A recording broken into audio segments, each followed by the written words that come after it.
नमस्ते बच्चों। पिछली तासिका में हमने पाठ तीसरा पृथ्वी पर सजीव यह पढ़ा था।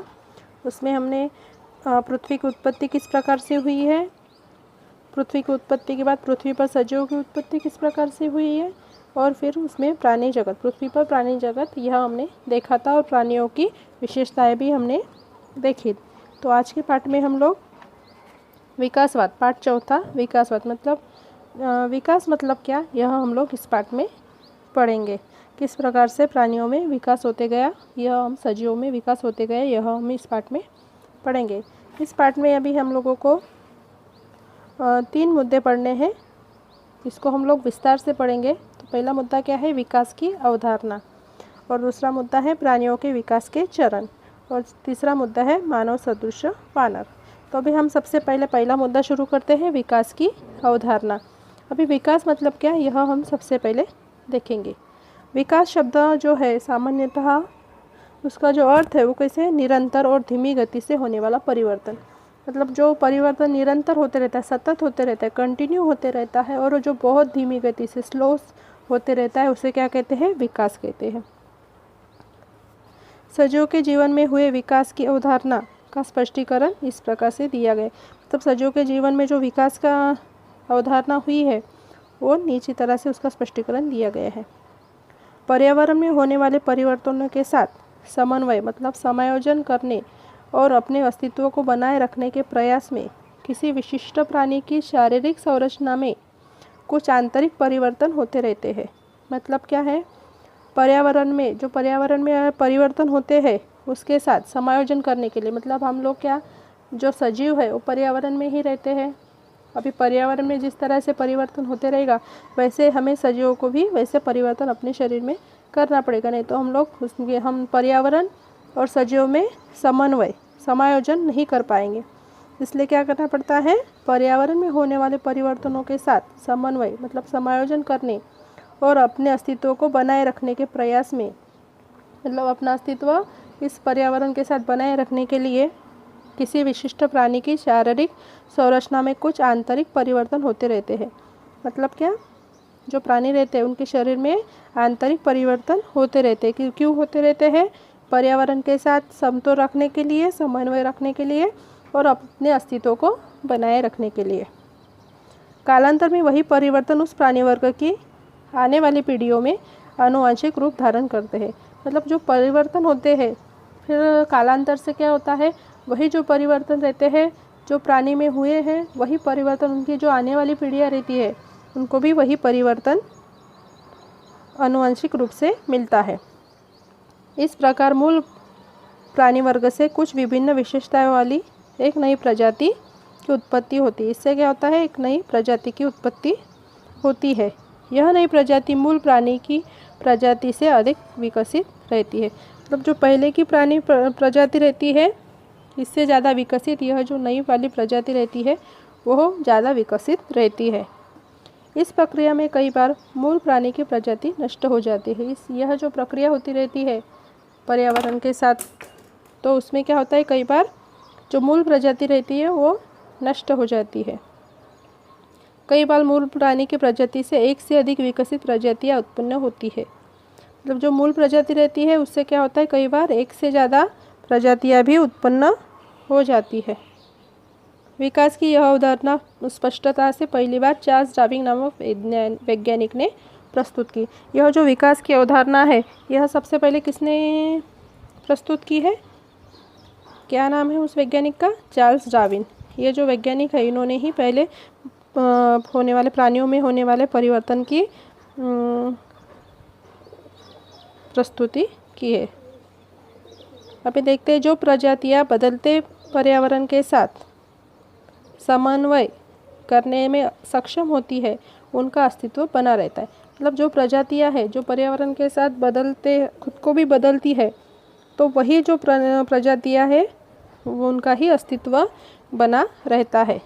जो प्रजातियां ऐसा समन्वय नहीं कर पाती वे विकासवाद की प्रक्रिया में नष्ट हो जाते हैं। और जो प्रजातियां हैं जो खुद को वातावरण के साथ, पर्यावरण के साथ खुद को नहीं बदल पाती है, तो क्या हो जाती है, वो उनकी जो प्रजाति है वो नष्ट हो जाती है। प्राचीन काल में पृथ्वी पर डायनासोर प्रजाति के प्राणी कई महाकाय प्रजातियाँ थी। मतलब पहले के काल में, प्राचीन काल में क्या था, पृथ्वी पर डायनासोर की प्रजाति थी। उनके अलग अलग प्रकार के डायनासोर हमारी पृथ्वी पर थे।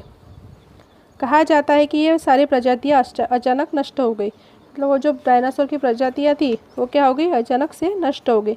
देखिए चित्र में आप देख सकते हैं अलग अलग प्रकार के डायनासोर की प्रजातियाँ। ये देखिए डायनासोर कितना लंबा है, ये देखिए ये खड़ा हो पाता है 2 पैरों पर। ये डायनासोर अलग ही है, ये वाला भी देखिए और ये वाला भी देखिए। मतलब ये जो प्रजातियाँ हैं डायनासोर की हमारे पृथ्वी पर पहले मौजूद थी, लेकिन अभी वो क्या हो गई, नष्ट हो गई है। ऐसा माना जाता है कि अचानक आई प्राकृतिक आपदा अथवा पर्यावरण में आया हुआ आकस्मिक परिवर्तन डायनासोर की महाकाय प्रजातियों के नष्ट होने का कारण हो सकता है।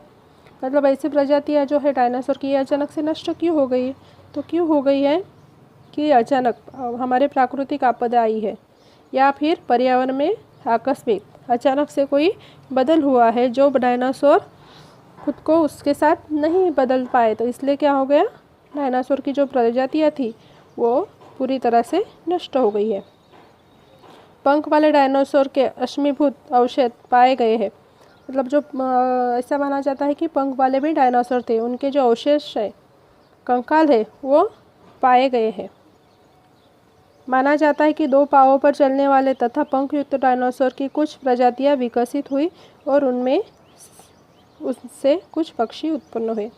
जो पंख वाले डायनासोर थे और जो 2 पाँव पर चलने वाले डायनासोर थे, उनसे क्या हुई, नई प्रजातियों का विकास हुआ। उसमें से कुछ कौन थे, पक्षी थे।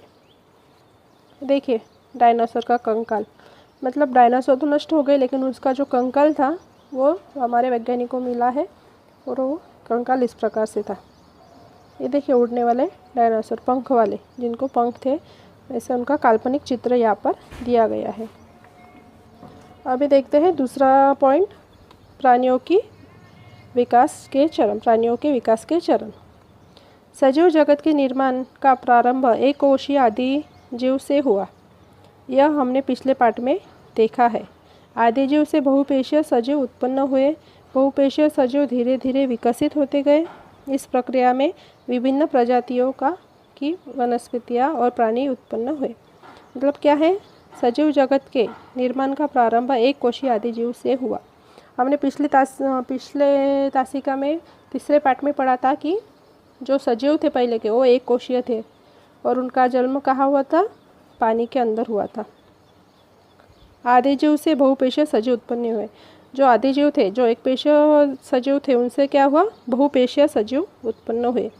बहुपेशीय सजीव जो है धीरे धीरे विकसित होते गए। जो बहुपेशीय सजीव थे वो कैसे हो गए, धीरे धीरे विकसित होते गए, वो खुद को पर्यावरण की तरह ढालने लगे। इस प्रक्रिया में विभिन्न प्रजातियों की वनस्पतियाँ और प्राणी उत्पन्न हुए। इस प्रक्रिया से क्या हुआ, विभिन्न प्रजातियों की वनस्पतियाँ और प्राणी उत्पन्न हुए। प्राणियों के विकास के चरण निम्नानुसार है। जो प्राणी थे उनके विकास के जो चरण है वो नीचे दिए गए अनुसार है। देखिए अभी सबसे पहला क्या है, अपृष्ठवंशीय सजीव। अपृष्ठवंशीय सजीव मतलब क्या, यह देखते हैं। वे सजीव जिनके शरीर में रीढ़ की हड्डी नहीं होती। मतलब जो प्राणी है, जो सजीव है, उनके पीठ में, जिनके पीठ में रीढ़ की हड्डी नहीं होती है, उन्हें क्या कहते हैं, अपृष्ठवंशीय सजीव।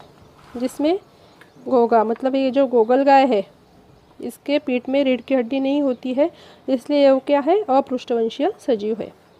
अभी देखते हैं दूसरा, पृष्ठवंशीय सजीव, जिनके शरीर में रीढ़ की हड्डी होती है। मतलब जो वैसे प्राणी जिनके शरीर में रीढ़ की हड्डी होती है उन्हें क्या कहते हैं, पृष्ठवंशीय सजीव। इसमें जलचर में कौन आता है, मछली पानी में रहती है ना, इसलिए उसे क्या कहते हैं, जलचर। इसके पीठ में रीढ़ की हड्डी होती है, इसलिए इसको क्या कहते हैं, पृष्ठवंशीय सजीव।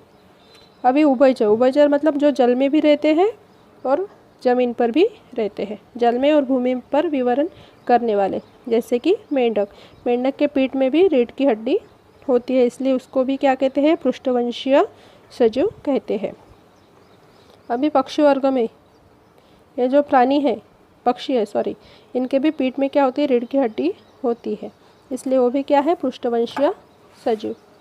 अभी देखते हैं रेंगने वाले प्राणी, जैसे कि सांप के शरीर में भी क्या होता है, रीढ़ की हड्डी होती है।